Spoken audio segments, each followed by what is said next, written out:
안녕하십니까. 처세 전문 변호사 고성치입니다. 오늘의 주제는 명의신탁에 대해서 해보겠습니다. 명의신탁은 주식도 있고 부동산도 있거든요.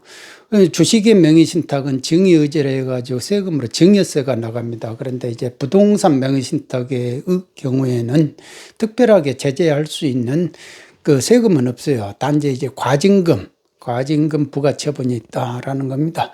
그런데 이제 서로 간에 분쟁이 일어나잖아요. 신탁자하고 수탁자가 서로가 예전에는 다 사이가 좋았을 때는 오빠 아니면 동생아 네 이름으로 좀 해놓자, 아니면 직원한테 사장이 당신 이름으로 해놓자, 네 알겠습니다 이렇게 한데, 그게 20-30년 지나가지고 이렇게 보니까 이제 이거 환원 안 하면 안 되겠다, 그런 지경이 왔을 때 분쟁이 생긴다 이겁니다. 그러면 환원해주라, 아니면은 부동산 팔아가지고 서로 대금 내가 가지고 얼마를 내가 수수료로 주겠다 그러는데, 이제 나중에는 그게 왜 당신 거냐, 이거 내 거지, 이렇게 되는 거예요.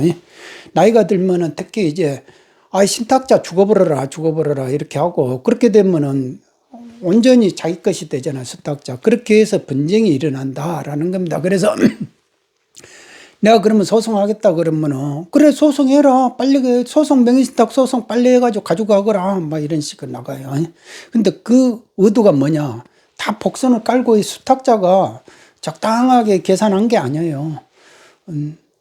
하다못해 지금은 부동산 가격이 한참 오를 때는요, 아들아 네 명의로 잠깐 해놓자 이렇게 했는데, 엄마하고 아들이 싸워요. 아들이 이제 결혼해가지고 이제 며느리가 그거 왜 엄마한테 줘, 우리가 가지면 되지, 이렇게 하니까, 엄마 이거 그냥 내 거잖아, 내가 가질래. 그러니까 야 무슨 소리 하고 있냐 이러면서 이제 모자간에 싸워요. 그렇게도. 그러니까 돈이라는 것이 그렇게 혈육을 나누더라 이겁니다. 거의 태반이 형제, 수평적으로 이렇게 물이 이렇게 피가 이렇게 밑으로 흐르는데, 이 부모와 자끼리도 싸우는데, 수평으로 흐르는 형제끼리는 이거는 뭐 기본적으로 싸운다 이거예요. 밑으로도 싸우는데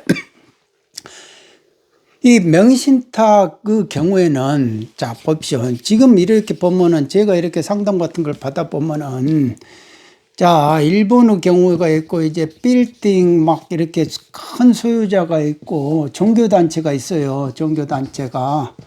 그러니까 큰 유형들이 보면, 지금 일본 같은 데에는 우리가 이제 20-30년 전에 일본으로 이렇게 돈을 벌려 많이 갔대요. 여성들이. 그러니까 산업의 여건으로 이렇게 많이 가서 그 돈을 벌잖아요. 돈을 벌면은 친정 식구들을 다 먹여 살렸대요. 그렇게 해서 먹여 살리고, 또 이제 친정 식구들, 부모라든지 형제의 명의로 이렇게 해서, 오빠 하면서 오빠 명의로, 동생아 네 명의로 이제 국내 재산을, 이제 부동산을 하나씩 모은 거죠. 그렇게 해가지고 사놨는데, 나중에 이제 지내놓고 보니까 이거 한국에 이제 말년이 돼가지고 한국으로 돌아오려고 이제 그거 좀 달라 하면은, 이거 그게 왜 네 거냐 이런 식으로 이제 분쟁이 생긴다.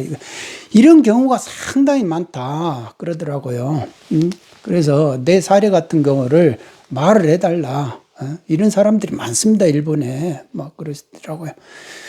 그리고 이런 빌딩 같은 거는 막 테헤란로에 이런 빌딩, 엄청 큰 빌딩, 뭐 1,000억씩 넘어가는 그 빌딩이 명의신탁 부동산도 꽤 돼요. 그러니까 옛날에 막 권력기관에 있는 사람들이 이제 뇌물을 받잖아요. 정치 권력 막 이런 데 있으면 뒤로 뇌물 받아요. 요즘은 이제 뭐 자식들 쫙 유학시키고 유학비용 이제 대납시키게끔 하고 그런 식으로 뇌물 받지만, 예전에는 부동산을 뇌물로 받았단 말입니다. 그러니까 부동산 실명법 하고 나서는 그걸 양성화 자기 걸로 못 하고 있으니까, 공직이 있을 때까지는. 그러니까 공직 끝나고 나서 뭐를 할래 해도 이게 안 되거든.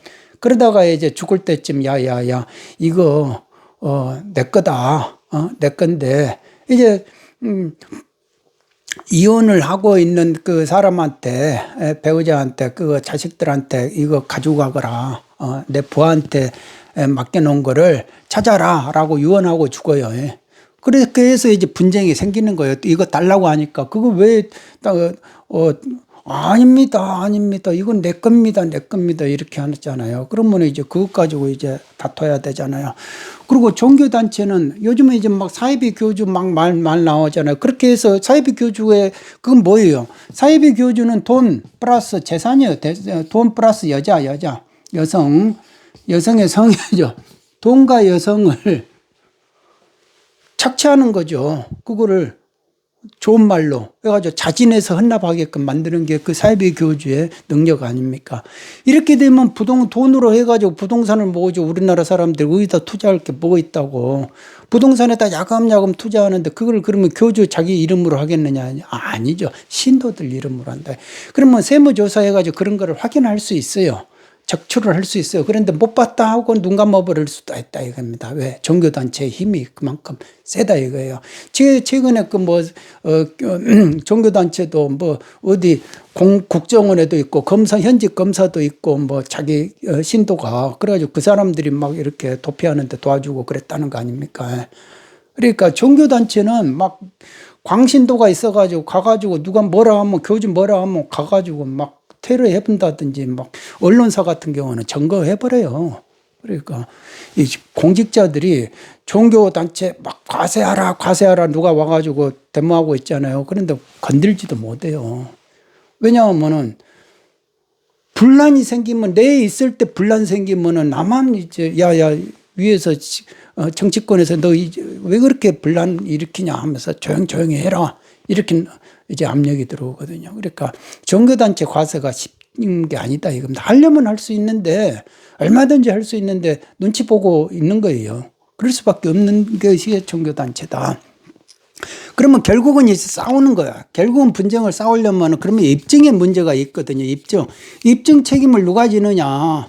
명의신탁이라고 인정해달라고 하는 사람이 누가 하겠습니까? 수탁자가 자기 거라고 하니까 이건 명의신탁했다. 그럼 명의신탁 입증 책임의 중요한 것이 뭐냐? 돈을 내가 다 댔다. 그런데 그 돈을 냈다는 거를 내가 일일이 입증을 해야 된다 이거예요. 가지고 있어야 된다. 그 자료를. 그런데 20, 30년 되고 나서 그때는 서로가 오빠 동생, 언니 동생 이렇게 부모 형제 이런 식으로 다 이렇게 서로가 좋았잖아요.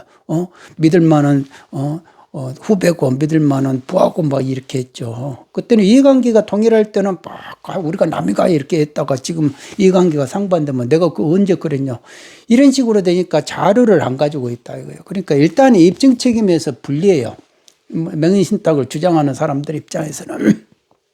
그러니까 이게 입증 책임이 그러면 이게 가능하다. 자금 출처를 내가 다 댔고 그 다음에 재산세라든지 그 외 취득세라든지 그 다음에 종부세라든지 이런 걸 내가 다 댔다. 이런 거에 이제 있으면 이제 입증에 이런 것이 점점 이제 되는 거죠. 그래가지고 명의신탁으로 볼 수 있는 여지가 더 많아진다. 그런데 이런 게 없으면 명의신탁이라고 주장으로 끝나요. 그러면 판사가 그래서 그러니까 알겠는데 그러면 자료가 뭐냐, 객관적인 자료가 뭐냐 이런 걸 원하잖아요. 그러니까 무턱대고 주장했다 가지고 내가 그럴 것 같다 이렇게 해가지고 판결문을 쓸 수는 없잖아요. 그러니까 이런 부분들이 자료가 준비가 돼야 된다라는 겁니다. 그런데 이렇게 해가지고 그러면은 이제 결국은 이제 이겼어요. 그렇게 해가지고 이겼다 이겁니다. 그러면 이기면은 이제 배짱을 부릴 수도 있는 거죠. 그러면 과연 이게 해가지고 실익이 있느냐? 과연 실익이 있느냐?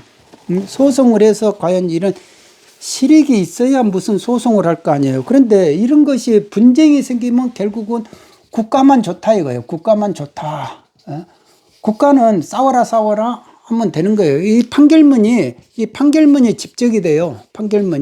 판결문이 집적이 돼가지고 국세청한테 과세 자료로 다 집적이 돼가지고 그거를 또 분석해가지고 이제 나중에 명의신탁이라며 이렇게 해가지고 과세를 할 수 있어요. 일단은 양도세 납세 의무자는 누구냐? 양도세 납세 의무자는 결국은 신탁자예요. 신탁자면은 그러면 이제 이거를 그 명의신탁 빌딩을 팔고 주택을 팔았으면 처음에는 이제 수탁자가 신고를 했을 거란 말이에요. 수탁자가 자기 명의로 신고를 했는데 이거 인정을 안 해버리는 거예요. 안 하고 신탁자가 납세 의무자니까 이건 납세 의무자 아닌 사람이 신고한 거니까 이거는 신고로서 안 해준다 이거. 이게 그래가지고 무신고다 해가지고 어떻게 됩니까? 가산세를 때리죠. 가산세. 예? 무신고한 거에 대해서 가산세고 또 명의신탁은 부정행위예요. 부정행위. 속였다 이거예요. 국세청을 부정행위로 해가지고 가산세 때린다. 이거 그러면 부당행위 가산세가 40%예요. 세액의 40% 일단은. 그리고 납부불성실 가산세 내놔야 되죠. 그리고 이것이 10년의 제척기간으로 연장이 돼버려요. 그러니까 신탁자가 양도세 한번 양도세가 정상적으로 내면은 뭐 1억이었다. 그러면은 뭐 한 2배 정도까지는 충분히 갈 수 있죠. 2배가. 그러니까 가산세로만. 그러니까 부담이 돼야 되고, 그 다음에 과징금 부과 처분이 분명히 생기죠. 그러니까 최대 공시가액의 30% 정도는 내놔야 된다라는 겁니다. 그러니까 그게 뭐 6억짜리다. 그러면 3, 6, 18, 1억 8천이고 10억짜리다 그러면은 30% 하면 3억 내놔야 되잖아. 3억에다가 또 이게 양도세 이렇게 내놓고 나면은 국가가 가지고 가는 것이 제가 볼 때는 한 60에서 70 가지고 갈 것 같은데요. 70% 정도를. 그러니까 그렇게 해가지고 소송대로 해가지고 변호사 비용 줘야 되고, 이겼다고 변호사가 또 성공보수 달라 하지. 그러면 신급당 1,000만 원 이상씩 주고 나면은, 남는 게 없다 이거예요. 그렇게 되니까 이게 이런 거를 수탁자가 알아요. 수탁자가 하도 이제 영리해가지고 다 안단 말입니다. 그래가지고 소송해라. 너 소송한 다음에 빨리 소송해서 가지고 가라. 이렇게 이제 빼짜라고 이렇게 나오는. 그게 왜 네 거냐? 그러면서 해라 하면서 이제 빈정대듯이 해라. 소송해봐라. 막 이런 식으로 나온다는. 그러니까 그게 더 열받는 거죠. 그러니까 그런 데에서 인생의 무상을 느낀다라는 겁니다. 그러면서 눈물이 막 흐르는 거죠. 인생이 서럽잖아요. 서러운 거. 어떻게 해서 이런 일이 벌어졌는지. 그러니까 참 돈 앞에는, 그러니까 돈 하지만은 이런 게 보면은 다 죽을 때 가지고 가지도 못할 것 가지고 이렇게 욕심 부리다가 마음의 흔적은 우주에다가 다 레이저처럼 쏘듯이 다 흔적을 남겨놓는다 이거죠. 그런데 그런 말은 나는 모르겠고, 일단은 이거 주택 가지고 있는 거 지금 얼마나 올랐는데 이거 무조건 내 걸로 해야 되는 거지 뭐 이런 거죠. 그리고 이제 이거 사망을 해가지고 신탁자가 사망해가지고 상속인 보고 너희들이 해라 이렇게 해가지고 사망해가지고 이거를 찾아왔단 말입니다. 이거를 찾아와가지고 이렇게 큰 빌딩은 1심, 2심, 3심까지 해가지고 찾아왔는데 결국은 나중에 어떻게 됩니까? 변호사는 변호사 이겼다고 해야죠. 변호사 성공보수 달라 해야죠. 크게 가지고 가고.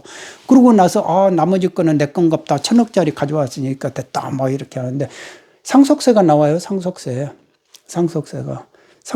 나와가지고 어떻게 됩니까? 이런 경우는 30년 전 거, 40년 전 거여도 이제는 그렇게 해놨잖아요. 제척기간. 국세청이 안 날로부터 1년 이내에 과세할 수 있는 거예요. 그러니까 상속세 제척기간은 없다 이렇게 봐야 된다 이겁니다. 국세청이 그렇게 만들어 놨다 이겁니다.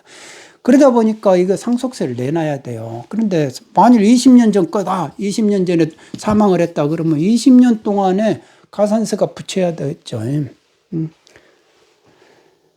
그러니까 이게 괴로운 거죠. 괴로운 게. 그래가지고 상속세는 상속자들은 내야 되지, 가산세 내야 되지, 변호사 성공보수 줘야지, 소송은 소송대로 했지, 뭐 이렇게 하다 보면 국가한테 또 씩 웃고 고맙다 하면서 그렇게 싸워줘가지고 이제 와서 20년 뒤에 쫙 이자 줘가지고 막 가산세까지 줘가지고 이렇게 불려줘가지고 고맙다 뭐 이렇게 되는 거죠. 국가도 이제 그런 식으로 빈정되면서 놀려먹을 수가 있다 이겁니다. 담당자 공무원을 통해 가지고. 그리고 종교단체는 이거는 사회비 교주하고 신도하고 관계잖아요. 교주가 그러면 신도들은 죽어라 교주 죽어라 이렇게 해야 되잖아요. 그러면 자기 것이 되니까. 그러니까 보통의 교주가 뭐 어디 국가 권력에 해가지고 이제 범죄자로 낙인 찍혀가지고 도망다니잖아요. 그러면 어디선가 죽어요. 어디선가 죽는다고요.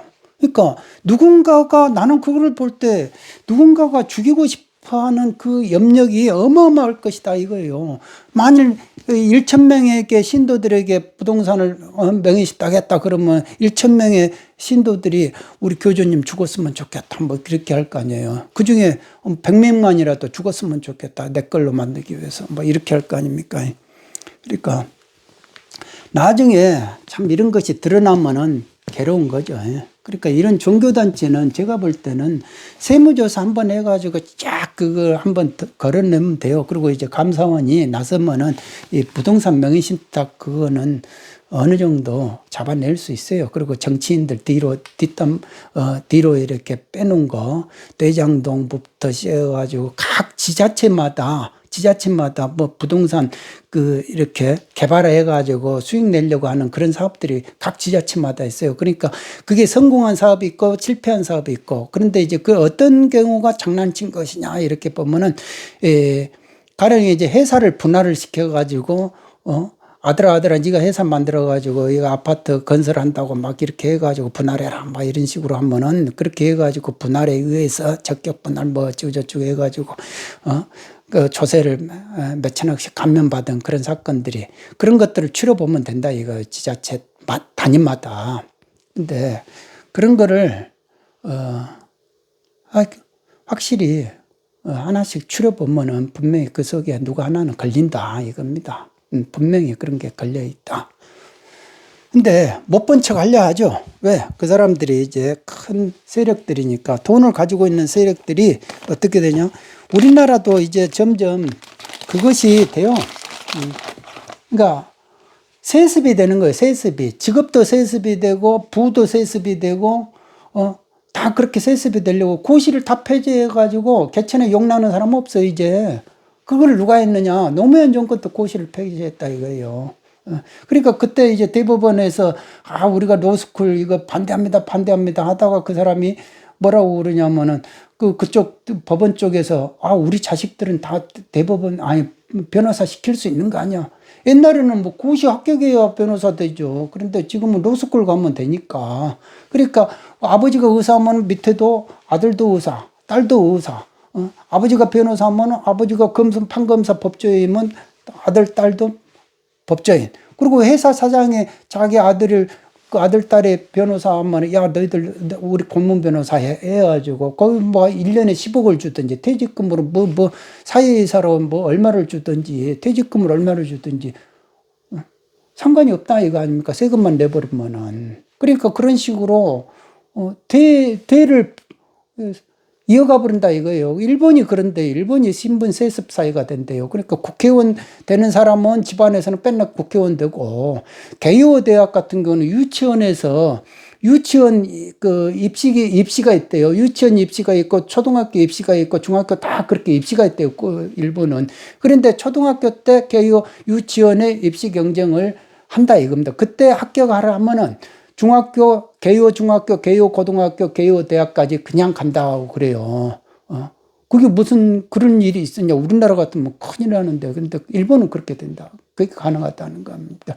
그러니까 부모하고 같이 온대요. 유치원생하고 면접 보러. 그러니까 결국은 뭐냐. 부모가 뭐 하는지, 당신 뭐 하고, 재력이 얼마 있고, 당신 직업이 뭐고, 이거 본다는 거 아닙니까? 그러니까 우리나라 로스쿨도 부모를, 직업이 뭔지, 앞으로 그것 따져가지고 이제 로스쿨생 받아내고, 저는 그래서 그 사법시험 같은 경우는 다 오픈이 되거든요, 성적이. 근데 로스쿨은 그게 우리나라 로스쿨 합격자가 무슨 기준으로 이렇게 합격되고 뭐 이렇게 되는지, 그게 오픈되는지, 그게 전체적으로 공개되는지, 그거는 모르겠어요. 그러니까 그러니까 통계가 엊그저께 뉴스에 보니까 나오더라고요. 이제 직업이 세습되는 게 한 40%가 넘어갔대요. 그러니까 그게 오히려 정의를 찾고 평등을 찾은 그런 정권에서 그런 일이 벌어졌다는 거 아닙니까? 그러니까 참 끼리끼리 이제 우리끼리만 잘 살자 그런 자신이 있었던 거죠. 정권이 100년 간다고 생각을 하면 우리끼리만 잘 살고 그러면 되는 거지. 가분개들은 세금이나 내고 그러는 거죠. 세금 안 내면 두드러 맞고. 부패 세력에 이 안에 들어가 있으면은 세무조사도 안 나오고 세무조사도 어떻게 나와 그러고 막 다 같은 끼리끼리고 막 그러는데 그러니까 누구나가 다 이렇게 다다다다 이렇게 하면 이쪽으로 넘어오고 싶어하고 그러니까 나라가 지금 이렇게 되고 있는데 자기한테 무슨 뭐 돈 한 푼 오지도 않고 막 그러는데 실리도 없는데 막 명분 이념 막 이런 거 해가지고 부안해동하고 있으니까 그러니까 세상은 피곤한 거죠. 그러니까 뭐든지 이렇게 명의신탁 하나 가지고 또 이렇게 싸우고 있는데 나라 전체가 국민들이 또 싸우고 있으면 피곤한 거죠. 자, 오늘은 여기까지만 하겠습니다. 모두 건강하시기 바랍니다. 감사합니다.